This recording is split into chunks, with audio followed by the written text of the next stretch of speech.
The fog hung low over the quiet neighborhood, shrouding the scene in an eerie silence. Red and blue lights from police cruisers cut through the mist, flashing against the manicured lawns. Detective Joe Carter stepped out of his car, his jaw tight as he surveyed the crime scene. A young woman's lifeless body lay sprawled near an empty pool, her eyes wide open in terror. The forensic team worked methodically, but Carter's focus was on the faint bruising around her neck and the bloodied scrape on her forehead. "It's not an accident," he muttered to Officer Lores, who stood beside him.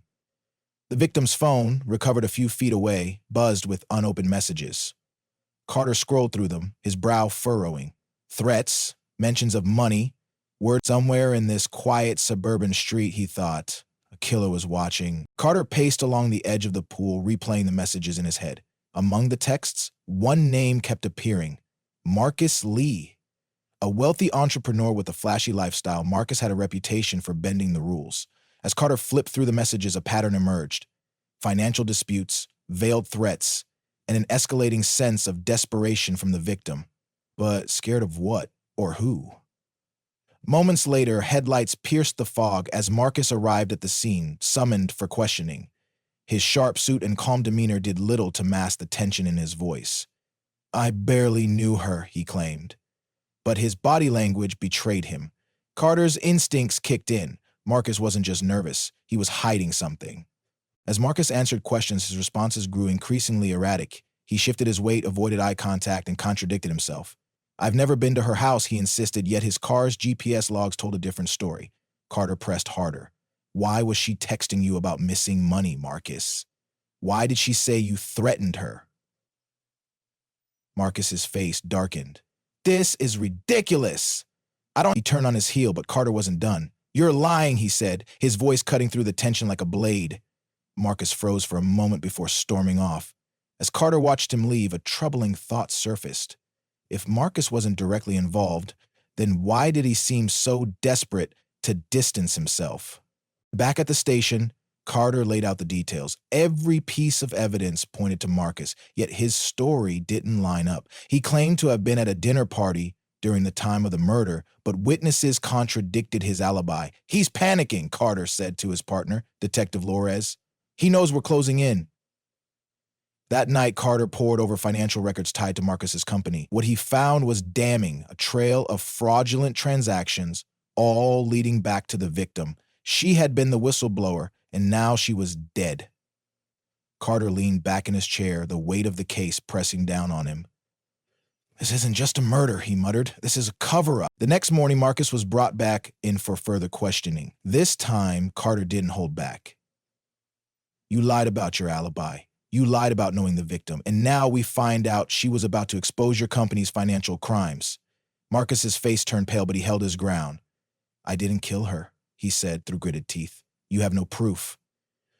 Carter leaned forward, his eyes locking on to Marcus's. "Not yet," he replied, "but I will." As Marcus was escorted out, Carter turned to Lores.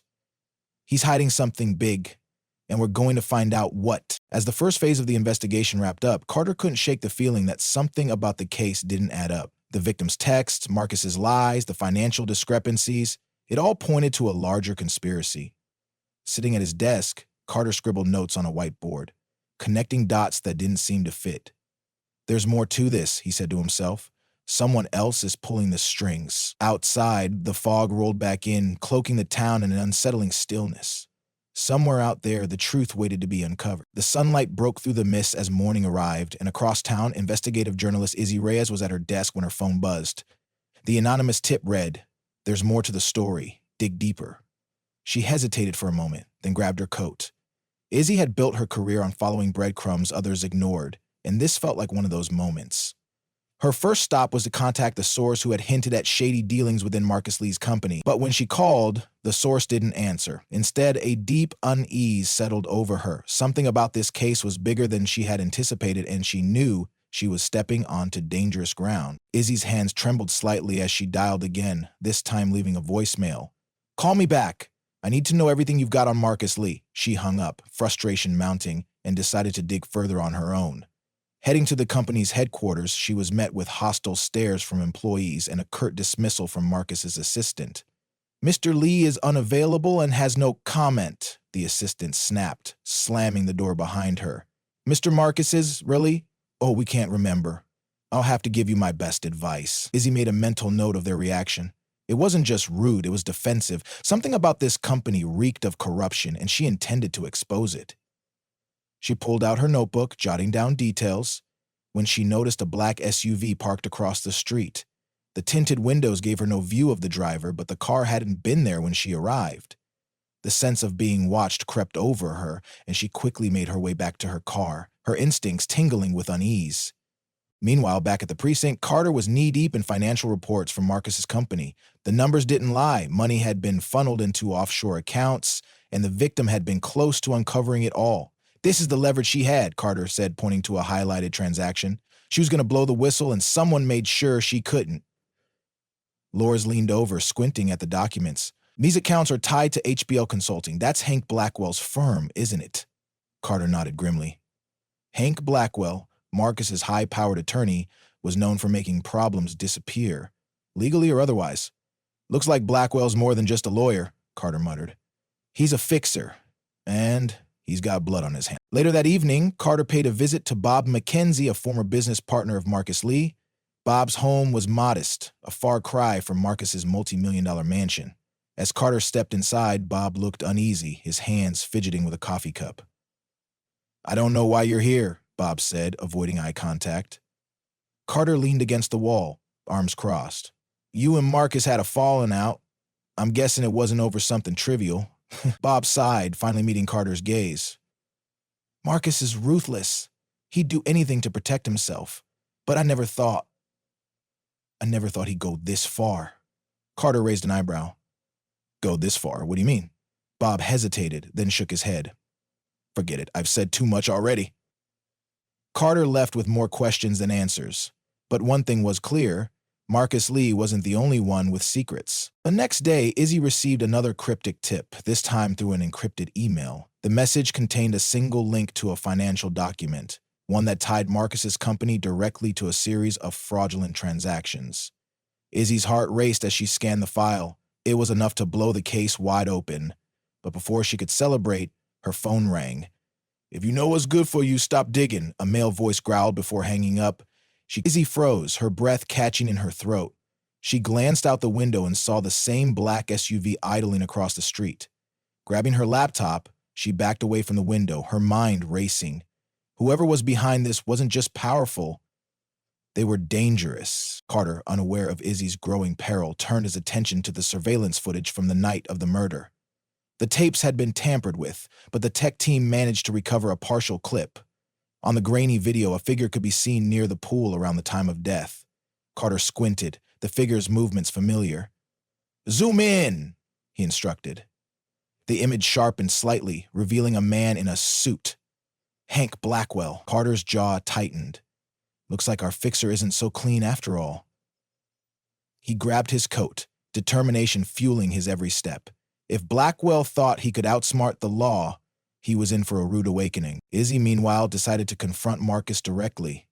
She waited outside his gated mansion, her heart pounding as his car pulled up.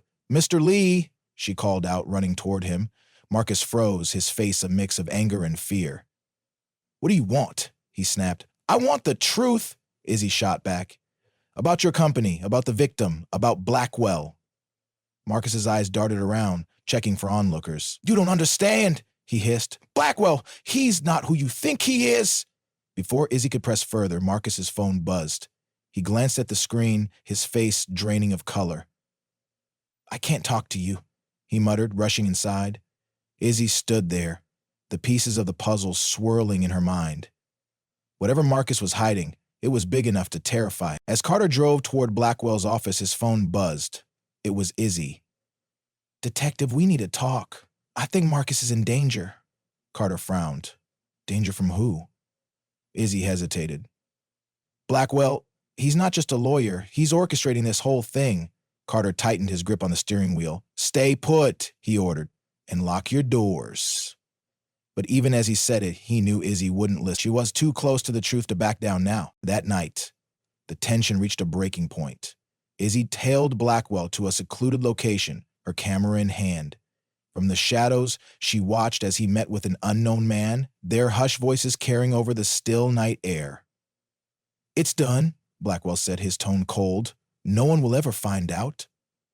Izzy's heart raced as she snapped a photo, the flash accidentally illuminating her hiding spot. Blackwell turned, his eyes narrowing as he spotted her. "Run," she whispered to herself, already bolting toward her car. Tires screeched behind her as Blackwell's men gave chase. Izzy gripped the wheel, adrenaline fueling her escape. She didn't know how, but she had to get this evidence to Carter before it was too late. Carter's phone buzzed just as he reached the precinct. It was Izzy, and her voice trembled with urgency. "Detective, I've got proof," she said breathlessly. "Blackwell's involved. I saw him meeting someone. He said, 'It's done. He knows I was there. They chased me.'" Carter's stomach dropped. "Where are you now?" he asked sharply. "Somewhere safe, but not for long. I'm sending you the photos I took," Izzy replied. The line went dead before Carter could say more. Seconds later, his email pinged. The images showed Blackwell standing by his car, speaking to a man Carter didn't recognize. Another shot revealed a license plate on a dark sedan, and Carter immediately forwarded it to his team for tracing. He clenched his jaw, piecing together what Izzy had risked her life to uncover. Blackwell wasn't just covering for Marcus. He was orchestrating something far deeper. Across town, Marcus sat in his dimly lit office, his hands trembling as he scrolled through his phone.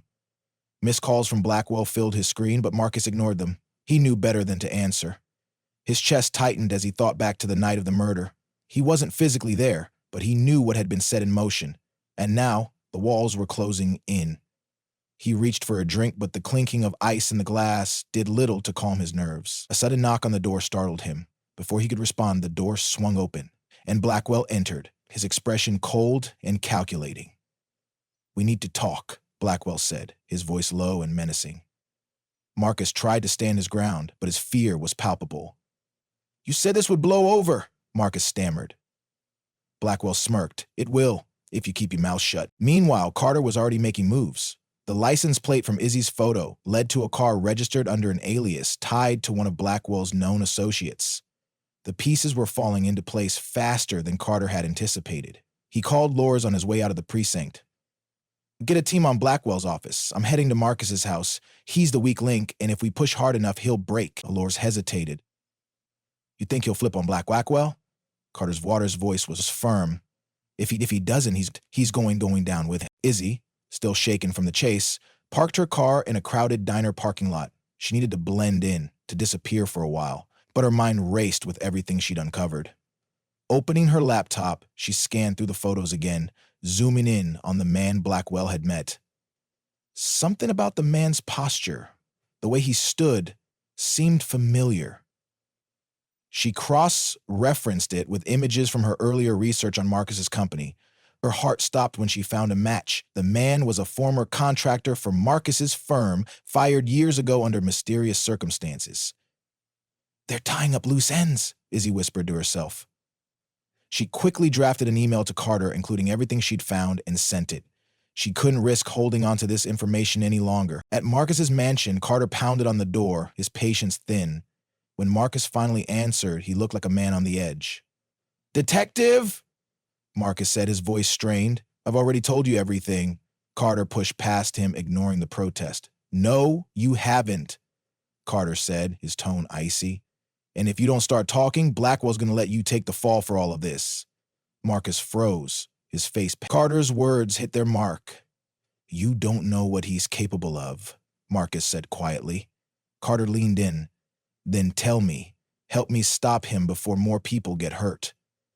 Marcus hesitated, his hands shaking, before finally nodding. "Okay," he whispered. "But you have to protect me." As Marcus began to spill his secrets, Carter's phone buzzed again. It was Izzy's email, and the pieces fell into place. Blackwell's associate wasn't just a contractor. He had access to the company's financial systems and had likely been the one to move the money. Marcus confirmed it. "He handled everything for Blackwell. I didn't even know the full extent of it until it was too late." Carter's grip on his phone tightened. "And the victim?" he asked. Marcus swallowed hard. "She found out. She threatened to go public, and Blackwell, he said he'd take care of it. I didn't know he'd—" His voice trailed off, guilt etched across his face. Carter didn't let him off the hook. "You knew enough. he said coldly.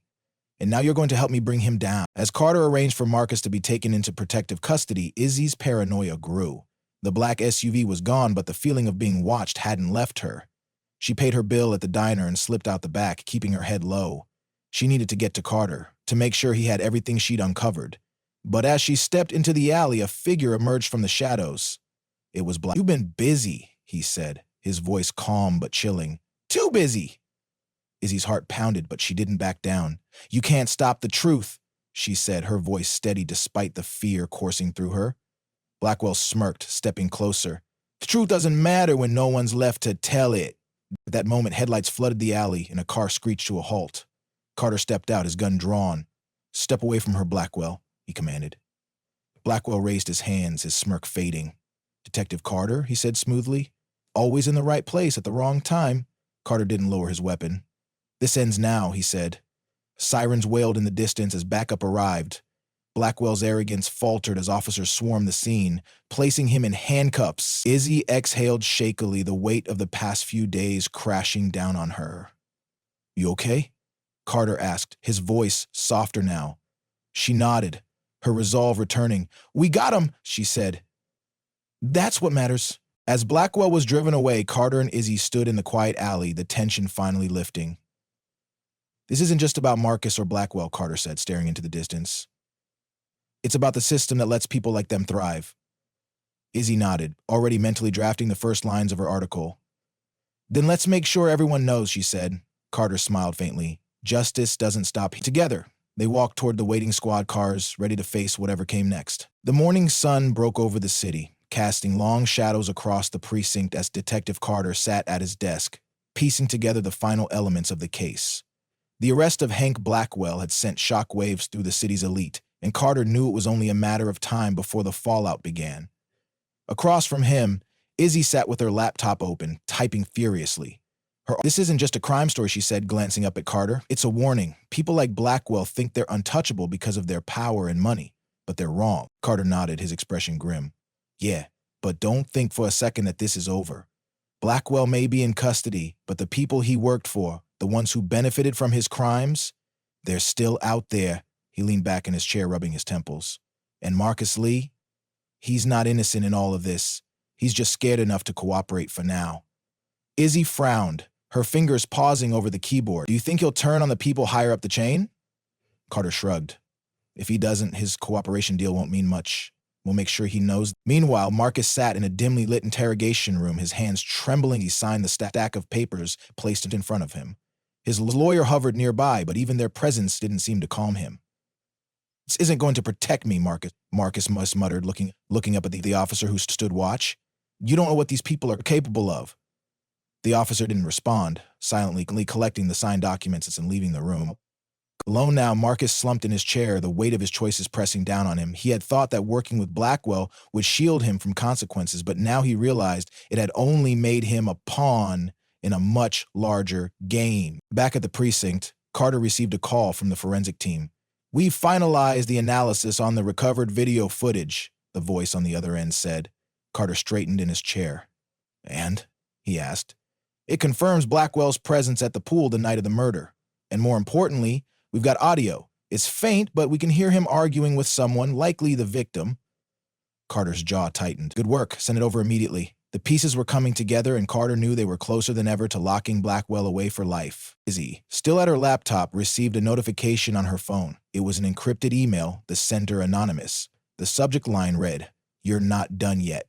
Her stomach churned as she opened the message. Inside was a single attachment, a document detailing offshore accounts tied not only to Marcus and Blackwell, but to several prominent figures in the city's corporate and political circles. Her eyes widened as she scrolled through the names. "Carter," she said, her voice sharp. He looked up from his desk, his brow furrowing as he walked over to her. "What is it?" She turned the screen toward him. "This goes deeper than we thought. Blackwell isn't the top of the food chain, he's just another player." Carter scanned the document, his expression darkening with each line. "This is a hit list," he said quietly. "These are the people who've been funding Blackwell's operations, who've been benefiting from his crimes." Izzy nodded, her voice steady despite the growing tension. "And if they find out this is in my hands, they'll come after me. After us, Carter's jaw clenched. Then we make this public before they have the chance. As the day wore on, Carter and Izzy worked together to corroborate the information in the document. They reached out to trusted contacts, cross-referenced financial records, and built a picture of the sprawling network of corruption that had allowed Blackwell to operate unchecked for so long. By evening, they had everything they needed. Izzy's article was ready to publish, and Carter had prepared a detailed report to present to the district attorney. This is it, Izzy said, her finger hovering over the publish button on her laptop. Once this goes live, there's no turning back. Carter nodded, his gaze steady. Do it. The article hit the internet like a bombshell, instantly drawing the attention of media outlets, activists, and law enforcement agencies across the country. Headlines screamed of the corruption that had infiltrated the city's highest ranks, and the names listed in the document became the focus of intense public scrutiny. Carter's phone rang nonstop as reporters and officials sought comments, but he ignored them all. His focus was on the next steps. We've kicked the hornet's nest, he said to Izzy. Now we need to make sure the right people get stung. That night, as Carter drove home, he couldn't shake the feeling that the fight was far from over. The city had been shaken to its core, but the people who had thrived in the shadows wouldn't go down without a fight. His phone buzzed, and he glanced at the screen. It was a text from Izzy. Be careful, they won't let us walk away from this. Carter typed a quick reply. I'm always careful. But the unease lingered. Across town, Izzy double-checked the locks on her doors and windows, her nerves on edge. She had faced threats before, but this felt different. The stakes were higher, and the enemies were more powerful. As she sat in her living room, her laptop open in front of her, she began drafting her next article. The truth was out, but there was still more to uncover, and she wasn't about to back down now. In his cell, Hank Blackwell sat in silence, his face unreadable. His arrest had been a blow, but he wasn't done yet. He had connections, people who owed him favors, and he intended to use them. This isn't over, he muttered to himself, a faint smirk playing on his lips. For him, the game had just begun. As the city reeled from the revelations in Izzy's article, the fallout began to take shape. Protests erupted outside the headquarters of Marcus's company, demanding justice for the victim and an end to the corruption that had been exposed. News vans lined the streets, reporters shouting questions at anyone who dared to step outside. Inside the precinct, Carter watched the chaos unfold on the television mounted in the corner of the room. But his focus was on the list Izzy had uncovered, the names of powerful figures who had financed and benefited from Blackwell's operations. Each name represented a thread in the web of corruption, and Carter was determined to unravel them all. By mid-morning, Carter and Laura sat across from the district attorney, presenting their findings. The DA, a sharp-eyed woman named Evelyn Grant, listened intently, her expression unreadable. When Carter finished, she leaned back in her chair, tapping a pen against the desk. You've given me a lot to work with, she said finally. But going after these people won't be easy. They have resources, connections, and they won't go down without a fight. And Carter nodded. I know. But if we don't act now, they'll erase the evidence, silence the witnesses, and bury this case for good. Grant considered this, then gave a curt nod. All right, let's hit them where it hurts. I'll authorize warrants for the top names on this list. But Carter? She paused, her gaze sharp. Watch your back. These people play dirty. As Carter left Grant's office, his phone buzzed with a call from Izzy. Carter, we've got a problem, she said, her voice tight with urgency. One of the sources I interviewed just called me. He's being followed. He thinks they're trying to intimidate him into staying quiet. Carter's jaw tightened. Where is he now? Izzy exhaled sharply. He's hiding out at a motel on the edge of town, but he's scared. He won't talk unless you can guarantee his safety. Carter sighed, already heading for his car. Text me the address. I'll handle it. The sun was beginning to set as Carter pulled into the parking lot of the rundown motel. He found the source, a wiry man in his 40s named Alan, holed up in a corner room, his eyes darting nervously as Carter entered. I shouldn't have talked to her, Alan muttered, pacing the small room. They're everywhere. They'll find me. Carter placed a reassuring hand on his shoulder. You did the right thing, Alan. But I need you to stay calm and tell me everything you know. Alan hesitated, then nodded, sinking into a chair. Blackwell wasn't just laundering money, he said, his voice barely above a whisper. He was running blackmail schemes, too. He had dirt on everyone, politicians, CEOs, even judges. That's how he kept them in line. Carter's mind raced as Alan continued. If Blackwell had been using blackmail to protect himself and his operations, then the names on Izzy's list weren't just accomplices. They were likely victims as well. The implications were staggering. Do you have proof of this? Carter asked. Alan nodded, pulling a flash drive from his pocket. It's all here. Emails, recordings, transaction logs. I copied it before I got fired. I thought I could use it to protect myself, but now I just want this nightmare to end. Carter took the drive, his resolve hardening. You did the right thing. I'll make sure this gets where it needs to go, and I'll make sure you're safe. As Carter left the motel, his phone buzzed with another call, this time from Loris. Carter, we've got a situation, Loris said, his tone grim. Blackwell's lawyer just filed for an expedited bail hearing. If they get him out, he'll vanish before we can use what we have against him. Carter clenched his teeth. When's the hearing? Tomorrow morning, Loris replied. We need something solid to keep him behind bars. Carter glanced at the flash drive in his hand. I might have just found it, he said. Meet me at the precinct. We've got work to do. Back at the precinct, Carter and Loris worked late into the night, combing through the contents of the flash drive. It was a treasure trove of incriminating evidence. Emails detailing bribes and threats, recordings of Blackwell coercing business partners, and financial records that painted a damning picture of his operations. But one file stood out. A folder labeled Contingency. Inside were documents implicating not just Blackwell's associates, but also several prominent law enforcement officials. Carter's stomach turned as he realized the extent of Blackwell's reach. This isn't just about money, he said quietly. This is about control. As dawn approached, Carter and Loris compiled their findings into a report to present at the bail hearing. This is enough to keep him locked up, Loris said, though his tone carried a hint of doubt. Carter nodded, but his mind was elsewhere. He couldn't shake the feeling that they were running out of time. Blackwell wasn't the type to go down without a fight, and his allies wouldn't sit idly by while their empire crumbled. The hearing was packed, the tension in the courtroom palpable. Blackwell sat at the defense table, his expression as calm and confident as ever. But as Carter and the DA presented their evidence, a flicker of unease crossed his face. The judge reviewed the documents, her expression growing darker with each passing moment. Finally, she looked up, her voice firm. Bail is denied. The defendant will remain in custody pending trial. A murmur rippled through the courtroom as Blackwell was escorted out, his composure cracking for the first time. Outside, Carter and Izzy met on the courthouse steps. You did it, Izzy said, a hint of relief in her voice. Carter shook his head. We bought ourselves some time, but this isn't over, not by a long shot.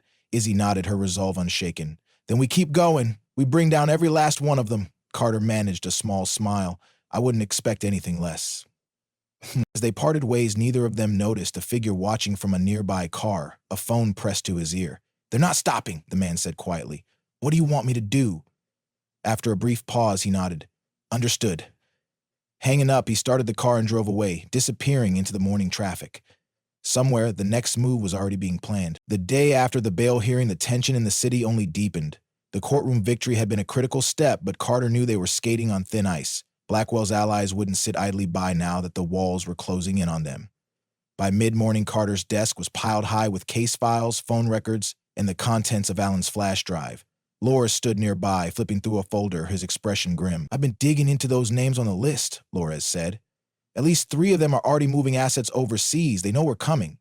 Carter exhaled sharply, running a hand through his hair. If we don't move faster, they'll disappear before we can pin anything on them. Across town, Izzy sat in her apartment, her laptop open to a draft of her next article. She'd titled it, The Untouchables Are Crumbling, but her focus wavered as she stared at the screen.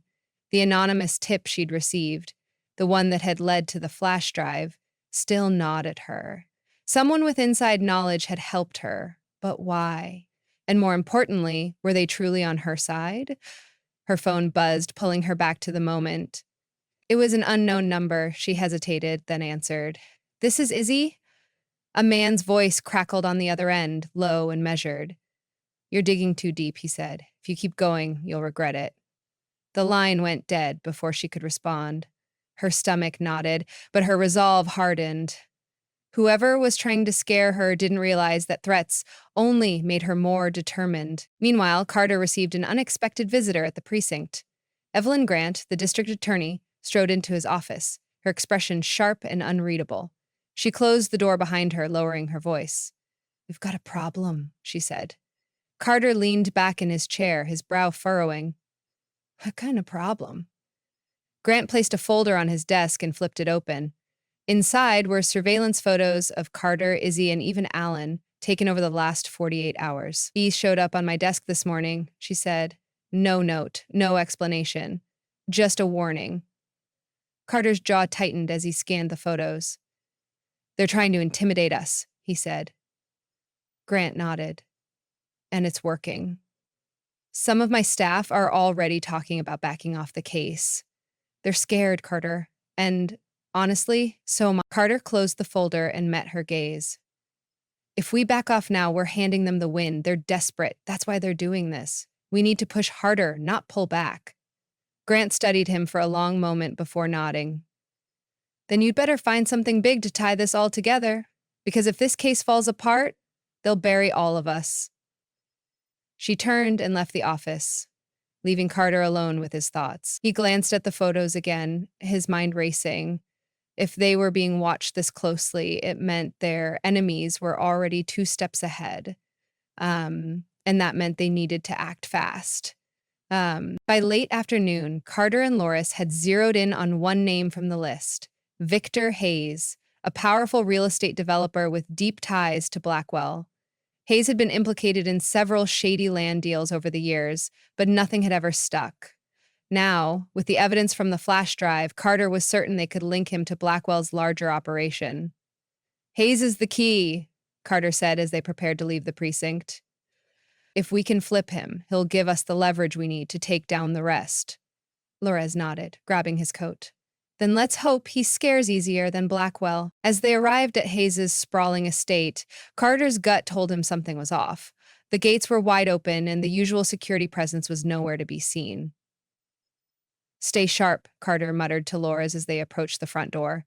It was ajar, swinging slightly in the breeze. Drawing their weapons, they stepped inside.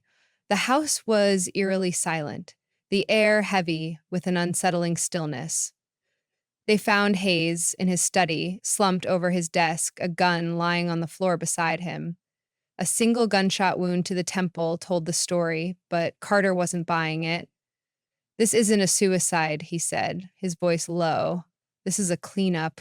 Loris scanned the room, his eyes landing on a half-burned piece of paper in the fireplace. "Carter, over here," he called. Carter pulled the paper from the ashes, careful not to destroy it further. The writing was faint but legible, a list of names and dates, many of which matched the names from Izzy's document. "Hayes was preparing to talk," Carter said grimly, "and someone made sure he didn't." He pulled out his phone and called Izzy. "We've got a problem," he said when she answered. "Hayes is dead. Whoever's cleaning up Blackwell's mess is moving faster than we are." Izzy's voice was steady, but Carter could hear the tension beneath it. "What do we do now?" she asked. Carter thought for a moment, then replied, "We find the next weak link, and we don't give them the chance to silence anyone else." As night fell, Izzy drove to a safe house provided by Carter.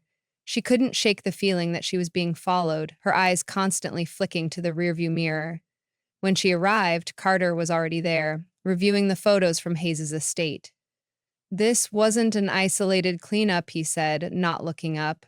"This is part of a larger pattern. They're tying up every loose end they can find." Izzy sat across from him, her laptop open. "Then we need to get ahead of them," she said. "If we can predict their next move, we can stop it." The two worked late into the night, cross-referencing the names on the list with known associates of Blackwell. One name stood out, Richard Kane, a mid-level banker who had facilitated many of the offshore transactions tied to the case. "Kane's not high enough on the ladder to be untouchable," Carter said. "If we bring him in now, we might be able to flip him before they get to him." Izzy nodded, already drafting a plan. "Then let's move, before it's too late." But as they prepared to leave, Carter's phone buzzed with a text. It was from an unknown number, and the message was chilling. "You're next." Carter showed the text to Izzy, his expression hard. "They're trying to rattle us," he said. Izzy met his gaze, her voice steady. Then let's make sure they regret. The tension in the room was palpable as Carter and Izzy stared at the cryptic text message. Its simplicity belied the weight of the threat. Carter stood, his jaw tightening as he paced the room. This isn't just about intimidation anymore. They're escalating, he said, his voice low and controlled. They know we're closing in, and they're desperate to stop us. Izzy, still seated, locked her gaze on him. Then we hit back harder. We don't let them scare us into stopping. Her hands hovered over her laptop, fingers itching to type out the next explosive piece of the story. If we can get Kane to talk, we'll have the leverage we need to bring this whole operation crashing down. Carter nodded, but his mind was racing. He knew time was slipping away. The people pulling the strings were ruthless, and hesitation could cost lives. Grabbing his phone, he called Loris, who answered on the second ring. Loris, we're moving on Kane. I need you to get a team in position to bring him in. No leaks. If word gets out, he'll disappear. Or worse. Loris didn't miss a beat. Got it. I'll have a team ready in an hour. Carter glanced at the file they'd compiled on Kane. He's got a private office downtown. We'll meet you there. Hanging up, he turned to Izzy. You should stay here. It's safer. Izzy shot him a look that could cut glass. Not a chance. If Kane talks, I need to be there. This isn't just your fight, Carter. He sighed but didn't argue. He knew by now that trying to sideline her was a losing battle. An hour later, Carter, Loris, and a small tactical team approached Kane's office building under the cover of darkness. The area was quiet, almost unnervingly so. Carter's instincts were on high alert as they entered the sleek, modern lobby, their footsteps echoing on the polished tile floor. He's on the 14th floor, Loris whispered, leading the way to the elevator. Carter nodded, scanning the area for anything that felt out of place. As they exited the elevator, the tension in the air thickened. Kane's office door was ajar, a soft light spilling into the hallway. Carter signaled for silence, pulling his weapon as he crept forward. Pushing the door open, he found Kane slumped over his desk, unconscious but alive. Papers were scattered everywhere, and his computer screen displayed a half-written email. Loris, get him up! Carter barked, moving quickly to secure the room. Izzy checked the computer, see what he was working on. Loris shook Kane awake, the man groaning as he came to. His face was pale and his eyes darted around the room in panic. No, no, no, Kane mumbled, trying to push away from Loris. Carter stepped into his line of sight. Kane, listen to me. You're in danger. Whoever you've been working with, they're cleaning house. You're next unless you start talking. Kane's eyes widened and he began to hyperventilate. I didn't have a choice, he stammered. They forced me. Blackwell, Hayes. They made me move the money. I didn't know what it was for until it was too late. Izzy, meanwhile, was furiously typing on Kane's computer. He was trying to send an email, she said. Looks like it's addressed to a journalist. He was trying to blow the whistle. She paused, her eyes narrowing. But there's more. He attached a file. She clicked it open, her breath catching. It's a ledger, names, dates, amounts. This is everything. Every transaction Blackwell ever made, tied to every major player. Carter's heart raced. That's the smoking gun, he said. Kane, is this all of it? Kane nodded weakly. It's everything I have, but it won't matter. They'll find me. They'll kill me. Carter grabbed Kane by the shoulders, forcing him to focus. Not if we get you into protective custody. But you have to cooperate. You have to testify. Kane hesitated, fear etched into his face. Finally, he gave a shaky nod. Okay, I'll do it. Before they could move, a loud crash echoed from the hallway. Carter's head snapped toward the door, his gun already drawn. Loris, get him out of here, he ordered. Izzy, stay behind me. Heavy footsteps thundered closer, and then the first shots rang out. Chaos erupted as masked gunmen stormed the office, their weapons trained on Carter and his team. Carter dove for cover, returning fire as Loris dragged Kane toward the emergency exit. Go! Carter shouted, laying down suppressive fire. Izzy crouched behind a desk, clutching Kane's laptop to her chest. We can't let them get the ledger, she yelled. The firefight was intense, bullets ricocheting off walls and shattering glass. Carter's focus was razor sharp, his movements precise as he took out two of the attackers. But more kept coming, their assault coordinated and relentless. They're trying to wipe everyone connected to the case, Carter shouted to Loris. Get Kane out alive. It's the only way this ends. Izzy's heart pounded as she watched Carter hold his ground. She knew the ledger on Kane's laptop was the key to everything, but she also knew staying there was a death sentence. Crawling toward the emergency exit, she locked eyes with Carter.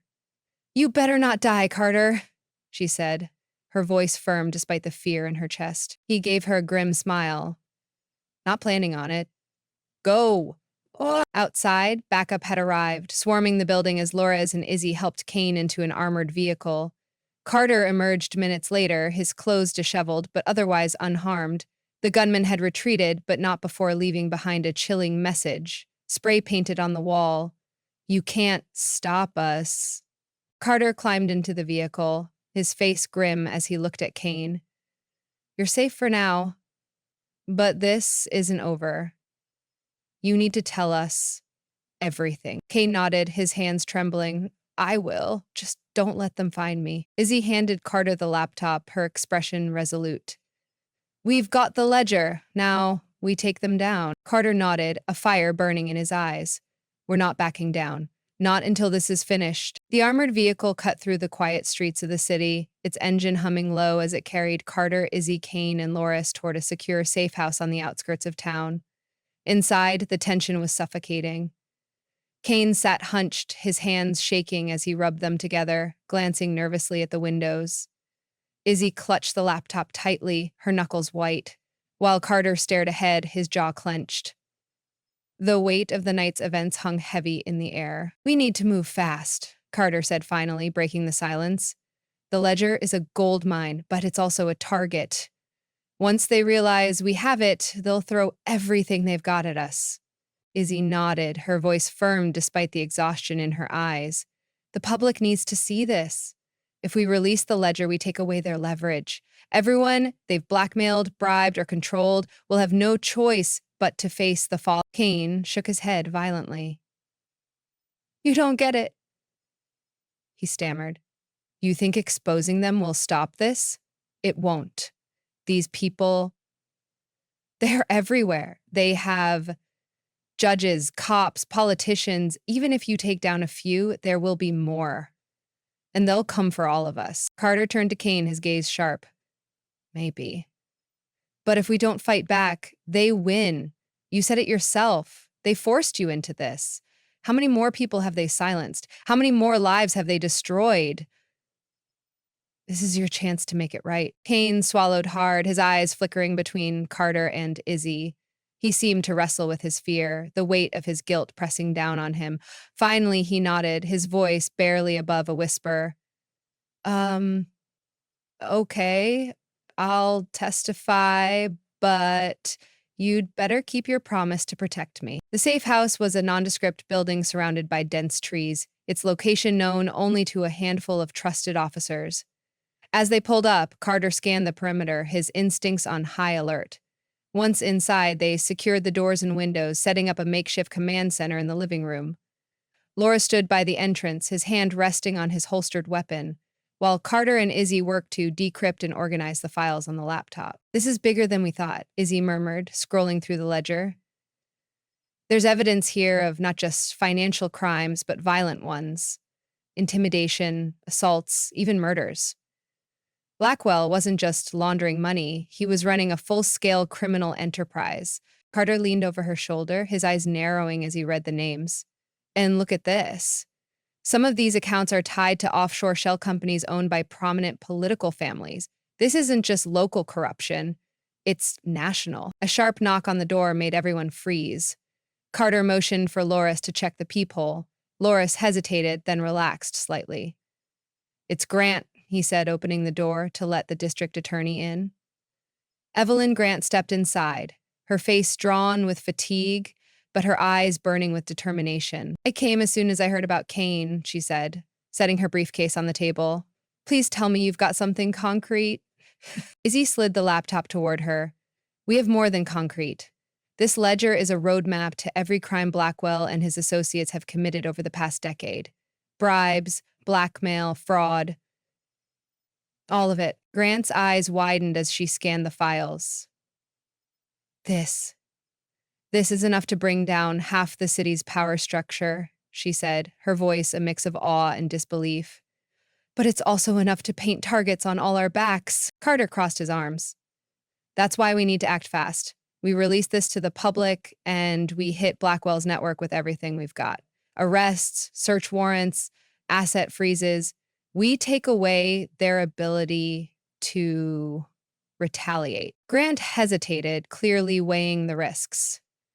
If we release this without a solid plan, it could backfire, she warned.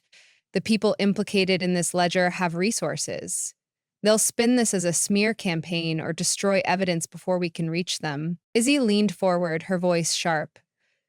And if we wait, they'll bury this, just like they've buried every other scandal. This isn't just about taking them down. It's about showing the public that no one is above the law. Grant sighed, pinching the bridge of her nose. All right, she said finally. But we'll need to coordinate with federal agencies. This is too big for us to handle alone. As the team worked late into the night finalizing their plan, a sense of urgency permeated the air. Izzy drafted her next article, preparing to release the ledger alongside an exposé that detailed the full scope of Blackwell's operation. Carter and Loris coordinated with Grant to secure warrants and arrange for Kane's testimony. But as the clock ticked toward dawn, a chilling realization set in. They were running out of time. The people they were up against wouldn't sit idly by while their empire crumbled. And they wouldn't hesitate to eliminate anyone standing in their way. At 4 a.m., the first strike came. A deafening explosion shattered the stillness of the night, the shockwave rocking the safe house. Carter was on his feet in an instant, pulling Izzy and Kane to the floor as debris rained down around them. They found us, Loris shouted, drawing his weapon as the sound of gunfire erupted outside. Carter crawled to the window, peering out to see masked figures advancing through the trees, their weapons trained on the house. They're trying to take us out before we can release the ledger, he yelled. We need to hold them off. Izzy clutched the laptop, her hand shaking but her resolve unbroken. I can still upload the files, she said, her voice steady despite the chaos. But I need time. Carter nodded, his mind racing. Loris, cover the front. Grant, take Kane and stay low. Izzy, let that ledger online. I'll hold the. As the attackers closed in, the safe house became a battleground. Carter and Loris returned fire, their movements precise and deliberate. Izzy worked frantically, her fingers flying over the keyboard as she uploaded the files to a secure server. Almost there, she shouted, her heart pounding. Outside, the attackers grew more aggressive, their bullets tearing through the walls. Carter fired back, his focus unwavering. We just need a few more minutes, he yelled to Loris. Finally, Izzy's screen flashed a message. Upload complete. She exhaled shakily, looking up at Carter. It's done. The ledger is live. Carter nodded, relief washing over him. Good. Now let's get out of here. But as the attackers regrouped for a final assault, Carter knew the fight was far from over. They'd struck a critical blow against Blackwell's network, but their enemies wouldn't stop until every loose end was tied, and that included them. The walls groaned under the relentless barrage of bullets. Dust filled the air, mixing with the acrid smell of gunpowder. Carter crouched low, scanning the shattered windows for any movement. We're out of time, he barked, his voice sharp. Izzy, grab what you can. Loris, cover the back. Loresh nodded, reloading his weapon with practiced efficiency. We can't hold them off much longer. They've got us boxed in. Izzy's fingers hovered over her laptop for a split second before she slammed it shut. The files are secure, everything's online now, she said, her voice steady despite the chaos. She threw the laptop into her bag and slung it over her shoulder. Kane, trembling behind the overturned couch, shook his head vehemently. This is insane. They'll kill us before we make it 10 feet out that door. Carter grabbed him by the collar, pulling him upright. You want to stay here and wait for them to burn this place down? Be my guest. But if you're coming with us, you move now. No more whining. Kane swallowed hard, nodding reluctantly as Carter released him. Fine, fine, just don't let me die. Carter turned to Izzy, his expression grim. We're splitting up. Lores and I will draw their fire. You take Kane and head for the tree line. There's a drainage tunnel about 30 yards west. It'll lead you to the highway. Izzy hesitated, her eyes locking with his. What about you? We'll catch up, he said, though the tightness in his voice betrayed him. Just go. And Izzy, don't let him slow you down, she nodded, gripping Kane's wrist. Come on, she said sharply, dragging him toward the kitchen. The sound of gunfire grew louder, closer, as the attackers pressed their assault. Carter and Loris moved in tandem, their movements fluid and precise. Loris fired controlled bursts through the front door, forcing the masked gunman to take cover. Carter flanked to the side, his pistol raised, picking off one of the attackers who had gotten too close. We've got about 30 seconds before they figure out we're stalling, Carter said, his voice low. Then let's make those seconds count, Loris replied, a grim smile tugging at his lips. He tossed a smoke grenade toward the entrance, filling the room with a thick gray haze. Carter glanced toward the kitchen, just in time to see Izzy and Kane slipping out the back door. Relief flickered across his face, but it was short-lived. A new wave of gunfire ripped through the front windows, forcing him to duck. Lors cursed under his breath, reloading with practiced speed. Ah! They're pushing hard. We need to move. Carter nodded, his mind racing. We fall back to the stairwell. Use the high ground to slow them down. Lors hesitated, a flicker of doubt crossing his face. And then what? There's no exit up there. There's a skylight, Carter said. We climbed to the roof and jumped to the next building. It's risky, but it's all we've got. Lores exhaled sharply, nodding. Lead the way. The two moved quickly, retreating up the narrow staircase as gunfire chased them.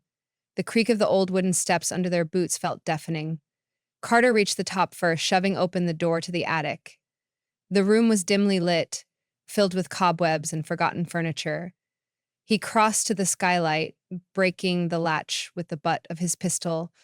Up you go, he said, motioning for Loris to climb. Loris hesitated for half a second before pulling himself through the opening. Carter followed, his muscles straining as he hoisted himself onto the roof. The cool night air hit his face, and for a moment, he allowed himself a breath of relief. But it didn't last. Below, the attackers were regrouping, their flashlights cutting through the smoke. Carter could hear one of them barking orders, their voices carrying in the stillness of the night. He motioned for Loris to move toward the edge of the roof. Jump across! I'll cover you. Loris nodded, taking a running start before leaping to the adjacent building. He landed hard, rolling to absorb the impact. Carter was just about to follow when a bullet whizzed past his head, shattering a nearby chimney. He dropped flat, returning fire blindly. Carter, move, Loris shouted from the other side. They're closing in. With no time to hesitate, Carter sprinted toward the edge and jumped. The gap was wider than he'd anticipated, and for a heart-stopping moment, he thought he wouldn't make it. His hands caught the ledge, fingers scraping against the rough concrete. Loris grabbed his arm, hauling him up just as more bullets ricocheted off the rooftop. The two lay there for a moment, catching their breath. That was too close, Loris muttered. Carter didn't respond, his mind already shifting to the next step. Come on, he said, pulling Loris to his feet.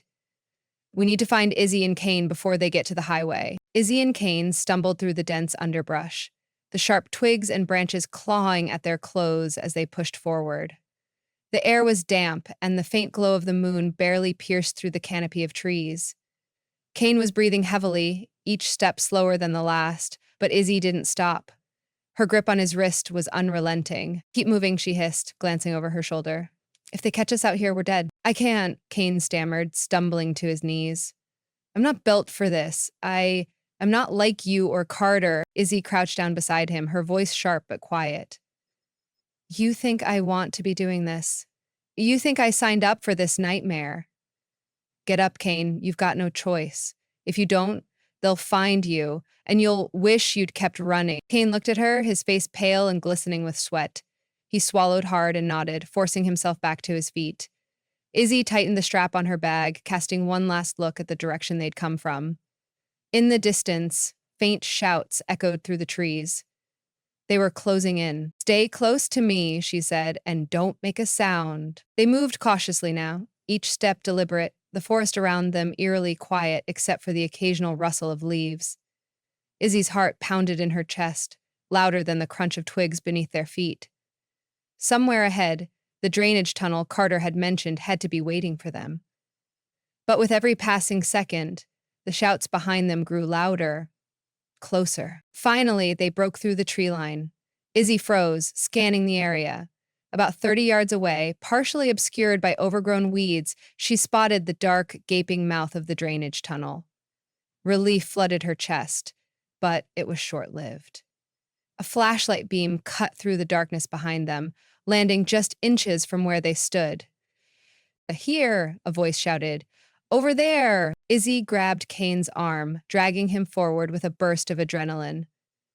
"Run!" she yelled, her voice breaking the tense silence. Kane stumbled but managed to keep up as they sprinted toward the tunnel. Gunfire erupted behind them, the sharp cracks ringing out in the night. Bullets whizzed past, splintering the tree trunks around them. They reached the tunnel just as another burst of gunfire tore through the air. Izzy shoved Kane inside first, then dove in after him.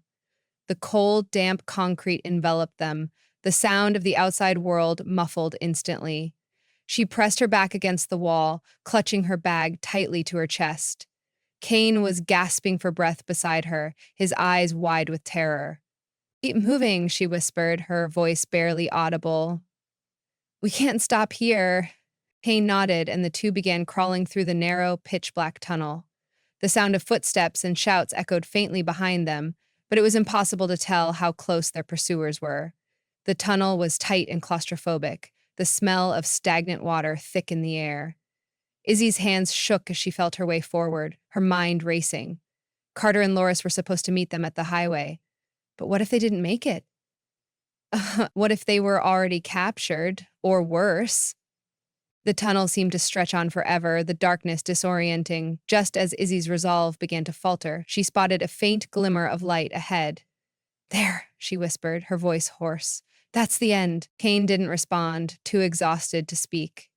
They pushed forward with renewed determination, finally emerging into the open air.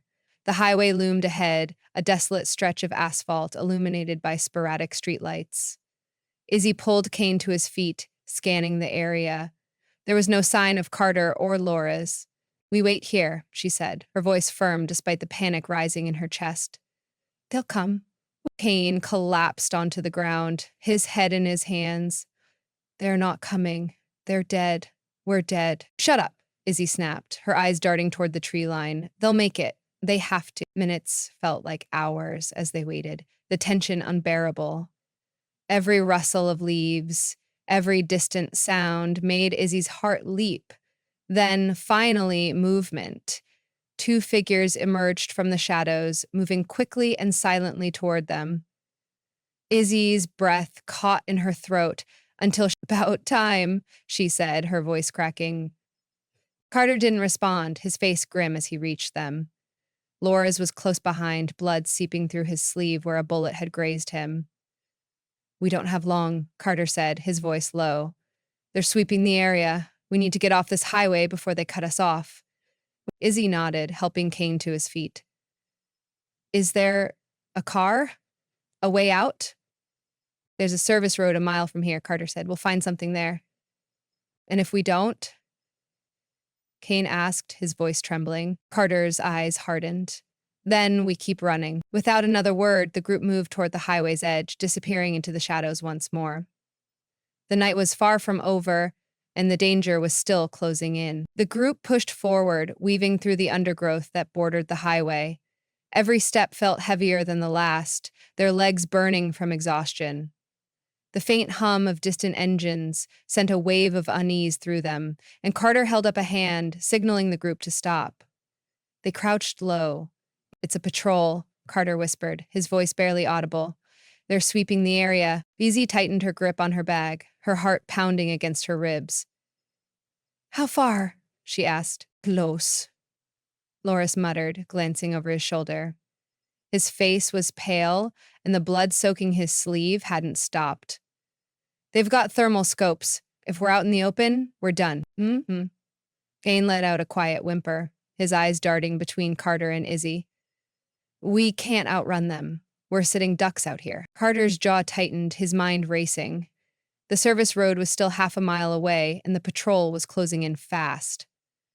We'll have to split up again, he said finally. Draw them in different directions. No, Izzy said sharply, her voice cutting through the tense air. We stay together. Splitting up makes us weak, and staying together makes us a bigger target, Carter shot back. We don't have time to argue. Loris and I will lead them east. You and Kane head for the service road. Find a car. Get the hell out of here. Izzy stared at him, her fist clenching. You're not invincible, Carter. You and Loris can't take them all on. We're not trying to, Carter said, his voice steady but firm. We just need to buy you enough time to get clear. Loris gave her a faint grin, though the pain in his eyes was evident. Don't worry about us, Izzy. We've been in worse situations, right? Izzy swallowed hard, her throat dry. She knew there was no time to argue, but the thought of leaving them behind twisted her stomach. Finally, she nodded. Fine, but you better catch up. Carter didn't answer. He simply gave her a nod, then motioned for Loris to follow him. The two disappeared into the darkness, moving swiftly and silently toward the east. Izzy turned to Kane, her voice urgent. Come on, we've got to move. Kane hesitated, his fear paralyzing him. What if they don't make it? What if— They will, Izzy snapped, grabbing his arm and pulling him forward. But they won't if we just stand here.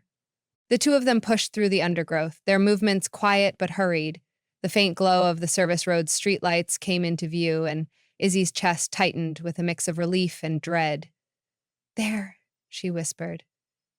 Almost there. Behind them, the distant sound of gunfire erupted, sharp and sudden. Kane froze, his face draining of color.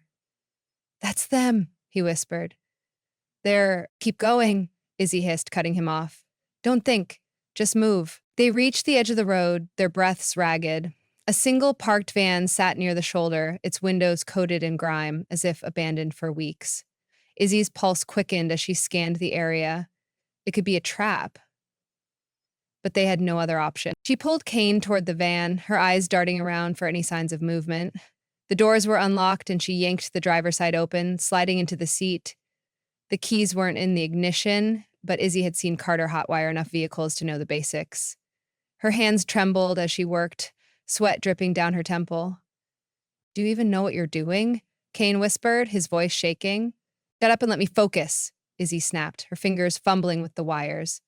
Finally, the engine sputtered to life and relief washed over her.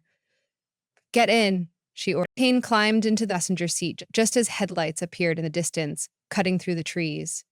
Izzy slammed her foot on the gas, the van lurching forward onto the road. The tires screeched as they sped away, the headlights growing brighter behind them. They're following us, Kane said, his voice rising in panic. They're right behind us. Izzy's knuckles turned white as she gripped the wheel, her eyes flicking between the road and the rearview mirror. A black SUV was closing in fast, its engine roaring. Hold on, she muttered, her voice tight. She swerved off the road, the van bouncing violently as it tore through the uneven terrain. Branches scraped against the windows, and Kane let out a yelp as they narrowly avoided a tree. The SUV followed, its high beams flooding the van's interior with blinding light. Izzy clenched her teeth, her mind racing. She couldn't outrun them, not in this rust bucket. She needed another plan. Ahead, she spotted a narrow path cutting through the trees, barely wide enough for the van. It was risky, but it was their only chance. Brace yourself, she said, jerking the wheel sharply to the left. The van careened onto the path, the wheels skidding on the loose dirt. The SUV hesitated for a moment before following, its bulk struggling to navigate the tight turns. Izzy pushed the van to its limits, the engine whining in protest. Just when she thought they might have gained some distance, a sharp crack rang out, and the back window shattered.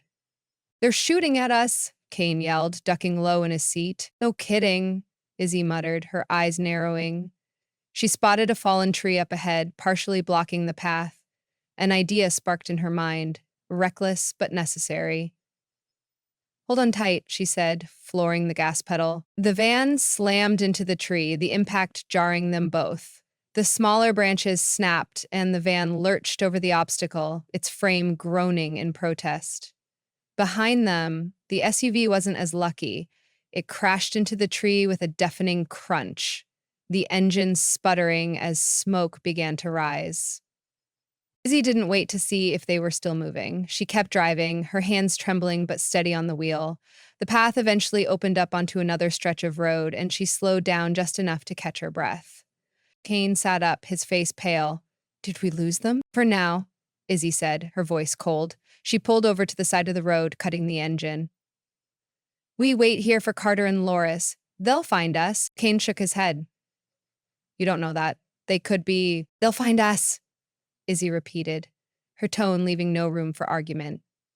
She leaned back in her seat, her eyes scanning the dark horizon. The night was far from over, and all they could do was hope. The silence that followed was suffocating. Izzy kept her eyes on the road, stretching ahead, her fingers still gripping the steering wheel even though the van was no longer moving. Kane sat slumped in his seat, shaking slightly, his face buried in his hands. The only sound was his uneven breathing and the faint crackle of cooling metal from the battered van. Minutes crawled by, each one feeling like an eternity. Izzy's mind raced, replaying Carter's last words to her. We'll catch up. But what if they didn't? What if the gunfire they'd heard meant the worst? The thought twisted her stomach, but she forced herself to push it aside. Carter was a survivor, and Laura's had been through hell before. If anyone could make it out, it was them. She glanced at Kane, who still hadn't spoken. Hey, she said softly, trying to snap him out of it. You're not helping by falling apart. Kane's head shot up, his eyes red-rimmed and wide with fear. How can you be so calm? They're probably dead and we're next. You don't even know if they're coming. Izzy's jaw tightened. They'll come, she said firmly, though her voice wavered slightly. And until then, you need to pull it together. Freaking out isn't going to save us. Kane let out a bitter laugh. Pull it together. Look at you. You're just pretending to be in control. You're as terrified as I am. Izzy didn't respond immediately. He wasn't wrong, but she didn't have the luxury of fear, not now. She turned away from him, scanning the tree line in the distance. The darkness felt oppressive, the shadows too still. If Carter and Loris didn't show up soon, she knew they'd have to make a choice. Stay and risk being found, or leave and risk abandoning them. The sound of rustling leaves snapped her attention back to the road. Her body tensed as she reached for the small pistol tucked into her waistband. Kane, get down, she hissed, her eyes narrowing as she peered into the darkness. What? Why? Kane started, but she silenced him with a sharp glare. Down? No. He slid down in his seat, trembling but silent. Izzy kept her focus on the road, her heart hammering in her chest.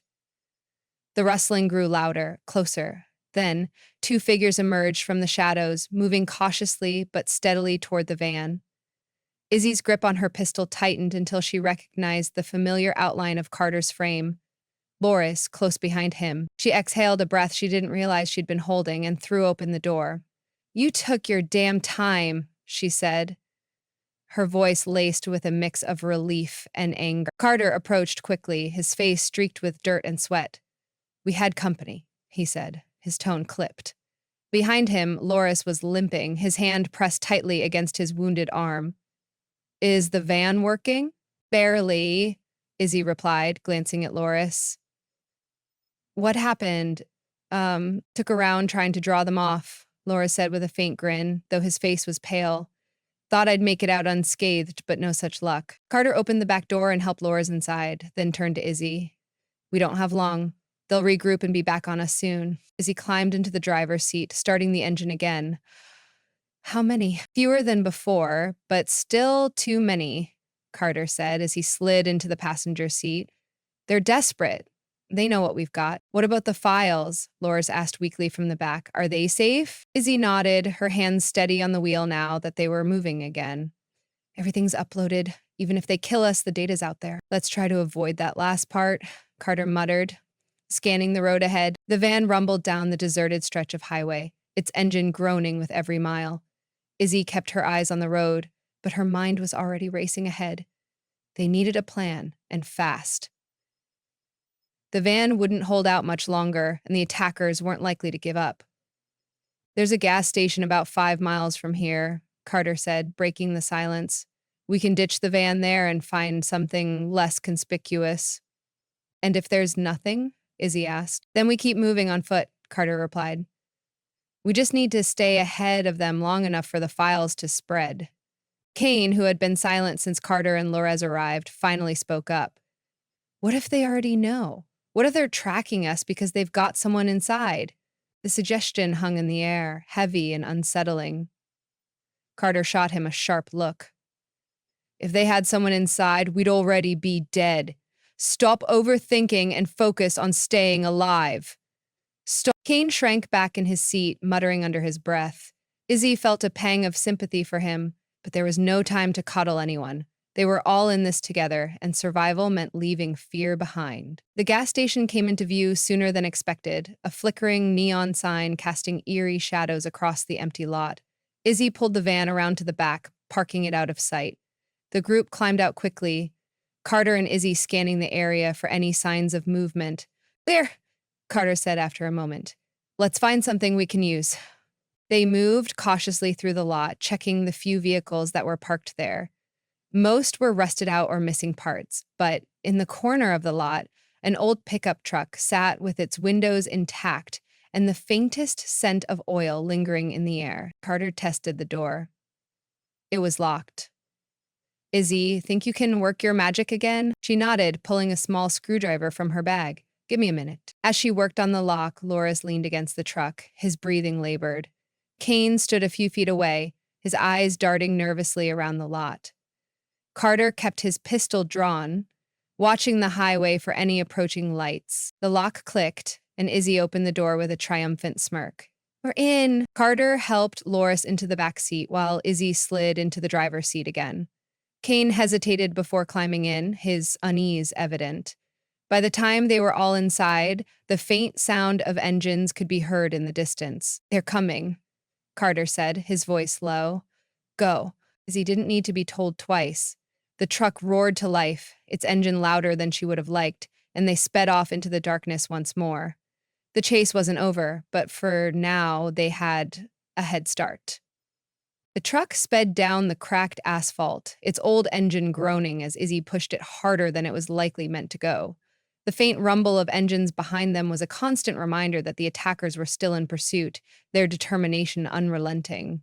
Carter sat in the passenger seat, his pistol in his lap, scanning the darkness ahead, while Loris leaned weakly against the window in the back, his breathing shallow. Kane was pressed against the opposite door, silent and trembling. We can't keep this up, Carter said grimly, his voice cutting through the tense silence. They're faster, better equipped. We need to change the game. Izzy glanced at him, her knuckles white on the steering wheel. And how exactly do we do that? We're running out of road, Carter. Carter didn't answer immediately. His eyes locked on the GPS screen mounted on the dashboard, an outdated relic that still managed to show their position. A small turnoff appeared ahead, leading toward a dense forest. Take that road, he said, pointing toward it. What? Are you crazy? Izzy shot back. We'll get stuck. This thing can barely handle the highway. Exactly, Carter said, his voice calm but firm. They'll expect us to stick to the main road.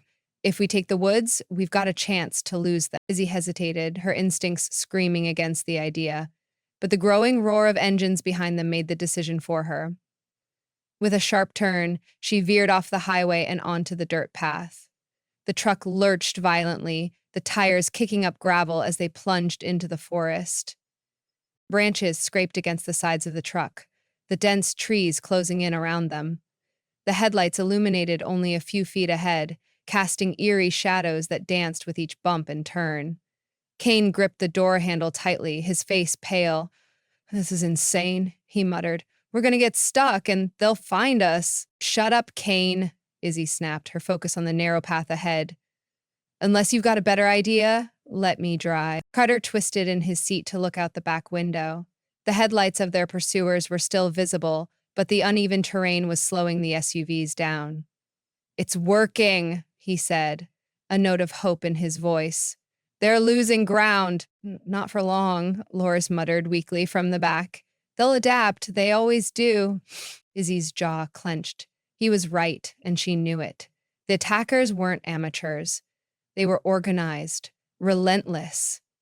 But as the path grew rougher, the truck began to gain a slight edge, its smaller frame weaving through the trees more easily than the bulkier vehicles behind them. Suddenly, the path opened into a small clearing and Izzy slammed on the brakes. The truck skidded to a stop, the tires digging into the soft earth.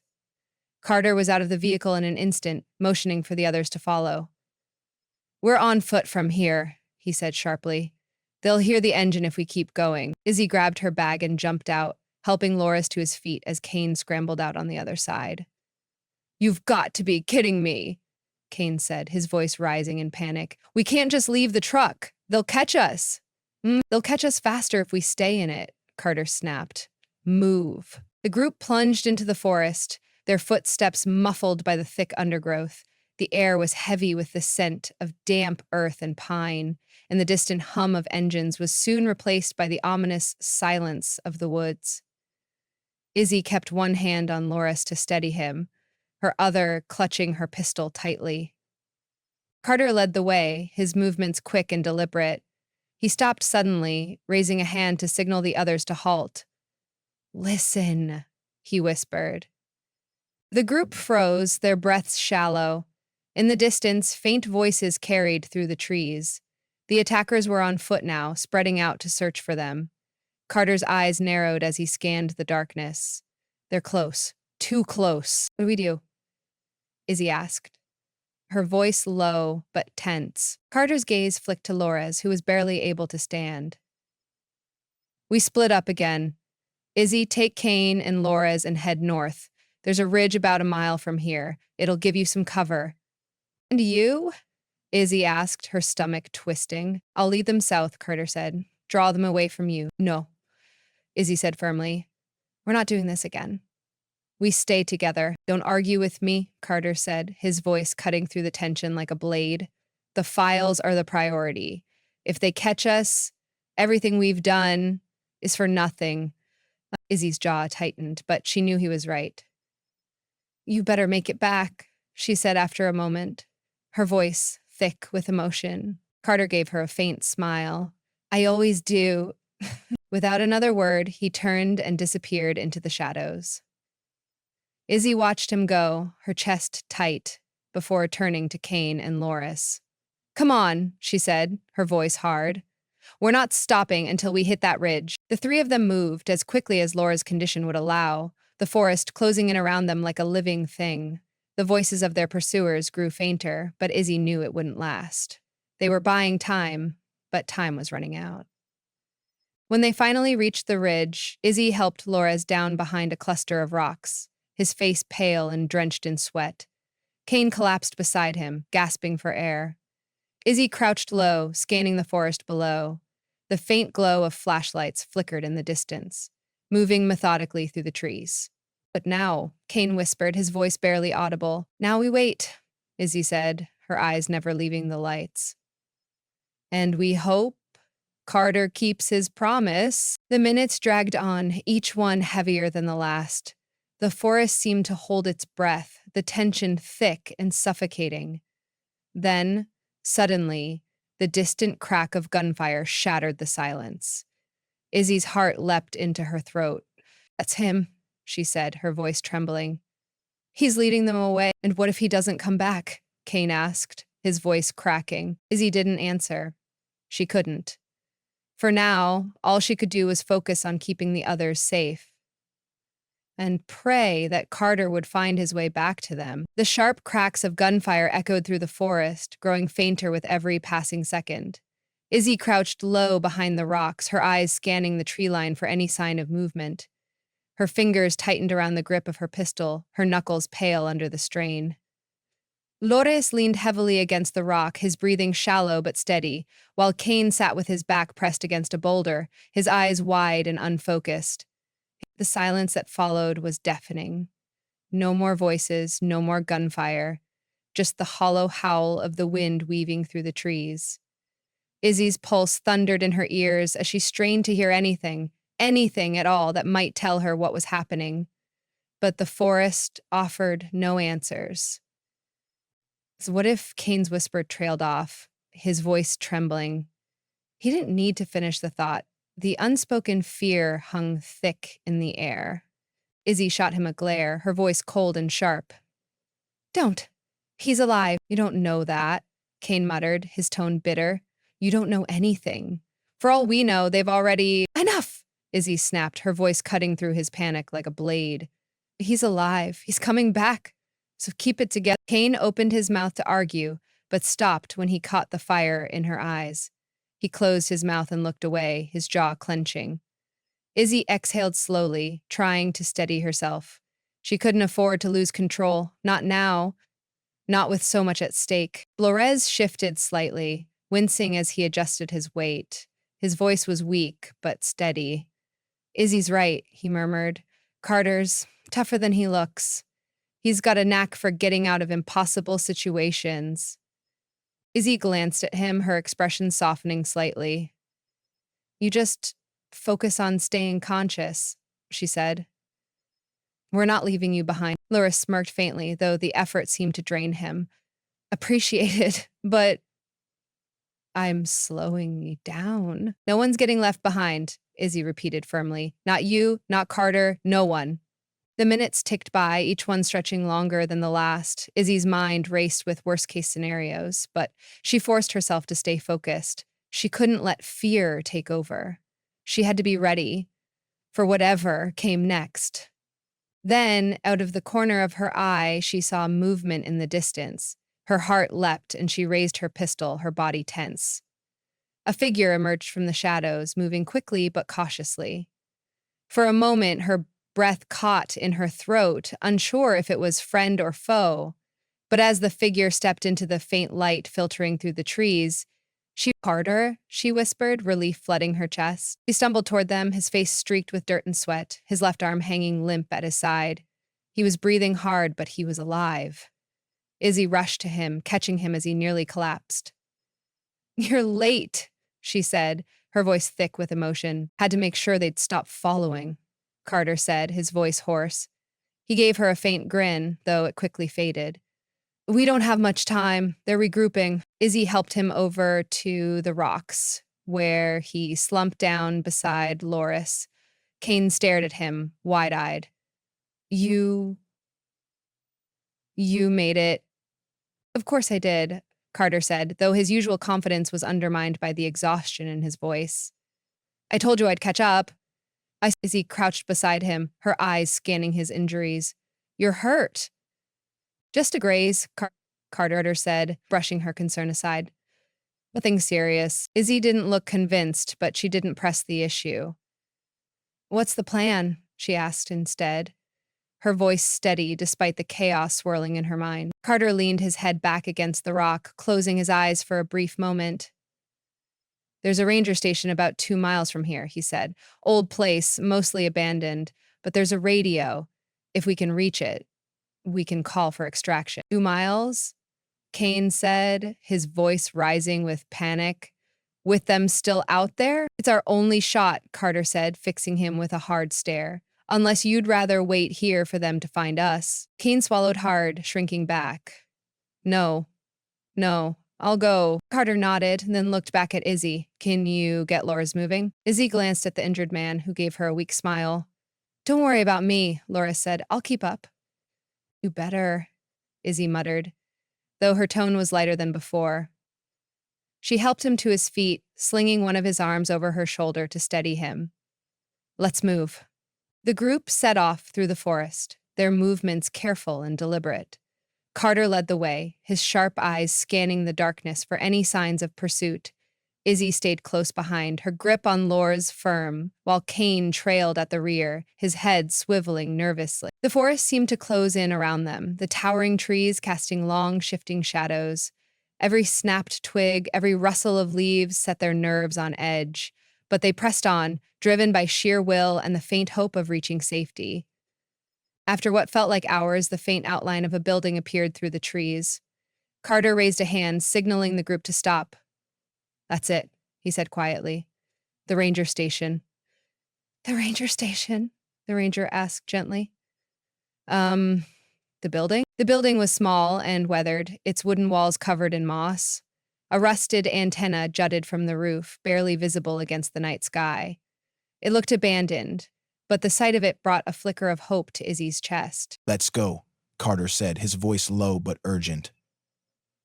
The group moved cautiously toward the building, their eyes scanning the shadows for any signs of movement. Carter reached the door first, testing the handle. It creaked open, revealing a dark, musty interior.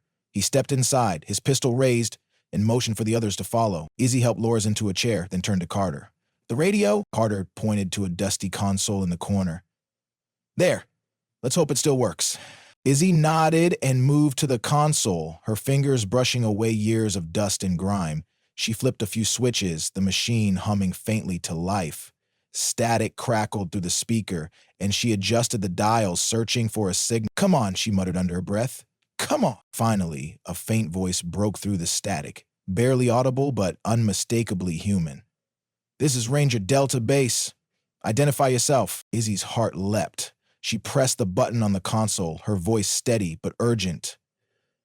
"This is Izzy Kane. We're in trouble. We need immediate extraction, coordinates incoming." Carter watched her, his expression unreadable, as she relayed their location. The faint voice on the other end confirmed receipt, promising help within the hour. "It's done," Izzy said, turning to the group. "They're sending someone." For the first time that night, a flicker of relief passed through Carter's eyes. But it was short-lived. In the distance, the faint sound of engines began to grow louder. "They're here," he said grimly, his hand tightening around his pistol. "We're not out of this yet." The hum of engines grew louder, cutting through the fragile quiet of the ranger station. Izzy's eyes darted to Carter, who was already moving toward the door, his pistol raised. "Barricade the windows," he ordered, his voice low but commanding. "We just need to hold them off until extraction gets here." Izzy didn't waste time. She grabbed an old wooden cabinet and dragged it in front of the largest window, sweat dripping down her temple. Kane, pale and trembling, followed suit, stacking chairs and debris against the other openings. Lors, though weak, tightened his grip on his weapon from his chair, his eyes sharp despite his pallor. Carter stood by the door, peering through a crack in the wood. "2 vehicles, maybe 8 men. They'll spread out and try to box us in." "Fantastic," Izzy muttered, her heart pounding. She checked her pistol, ensuring it was loaded. "What's the plan?" "We give them hell," Carter said simply. "Stay low, pick your shots, and don't waste ammo. Extraction's 30 minutes out. We just need to make it that long." The first shot rang out, shattering the fragile stillness. A bullet splintered the doorframe, sending a cloud of wood dust into the air. Izzy dropped to the floor, her back against the wall, as more gunfire erupted outside. The attackers weren't holding back, their bullets tearing through the thin walls of the station. "Window left!" Carter shouted. Izzy spun toward the sound, catching movement through the cracks in the barricade. She fired twice, her shots punching through the wood. A grunt of pain followed, and the shadow dropped out of sight. "They're flanking!" Kane yelled, panic in his voice as he ducked behind the overturned table. "Stay calm," Carter barked. "They want us scared. Don't give them the satisfaction." The gunfire continued, relentless and deafening. Izzy's ears rang as she reloaded, her hands shaking but steady enough to get the job done. She glanced at Loris, who had managed to take out one of their attackers despite his injury. His face was pale, but his eyes burned with determination. Minutes felt like hours. The attackers pressed harder, their shouts growing louder as they closed in. Izzy's heart sank as she realized the barricades wouldn't hold much longer. "Carter," she called out. "We're running out of time." "No," he shouted back, firing through the door. "Just keep holding." Suddenly, a new sound cut through the chaos, a low, distant thrum that grew louder with each passing second. Izzy froze, her breath catching in her throat. It wasn't an engine. It was something else. Something bigger. "Helicopter!" Carter yelled, a rare note of relief in his voice. They're here. The attackers seemed to notice the sound as well. The gunfire faltered, then stopped altogether as the unmistakable spotlight of a helicopter swept over the forest, illuminating the station like a beacon. The attackers scattered, their vehicles roaring to life as they attempted to retreat. Izzy stood, her chest heaving as she watched the chaos unfold outside. The helicopter circled overhead, its mounted spotlight tracking the fleeing vehicles. Moments later, a team of heavily armed operatives rappelled down, their movements swift and precise. Carter opened the door, stepping out with his hands raised to signal them. "Friendly!" he called out. "We've got wounded inside." The operatives moved quickly, securing the area before ushering the group toward the helicopter. Izzy helped Loris to his feet, his weight heavy against her shoulder. Kane followed close behind, his face pale but relieved. They boarded the helicopter, the roar of the blades drowning out everything else. Izzy slumped into a seat, her body trembling as the adrenaline finally began to fade. Carter sat across from her, his expression unreadable as he stared out the window at the forest below. As the helicopter lifted off, Izzy let out a shaky breath. They were alive, against all odds. They'd made it. But as the forest disappeared beneath them, a thought lingered in the back of her mind. The files they'd risked everything to protect were out there now, spreading like wildfire. And while their mission was over, the fight was far from finished. For now, though, they had survived. And that was enough.